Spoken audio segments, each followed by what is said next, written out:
कि रसूलुल्लाह सल्लल्लाहु अलैहि वसल्लम ने फरमाया, क्या तुम जानते हो मुफलिस कौन है? उन्होंने अर्ज़ किया, जिस शख्स के पास दिरहम हो ना मालो मता।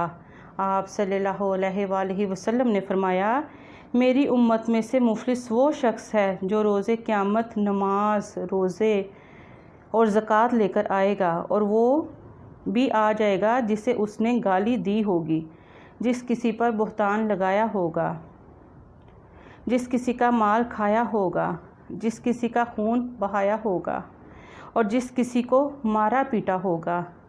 उस मज़लूम को उसकी नेकियों में से नेकियां दे दी जाएंगी, और अगर उसके ज़िम्मे हकूक़ की अदायगी से पहले ही उसकी नेकियां ख़त्म हो गईं तो इन हक़दारों के गुनाह लेकर इस शख्स पर डाल दिए जाएंगे, फिर इसे जहन्नम में फेंक दिया जाएगा।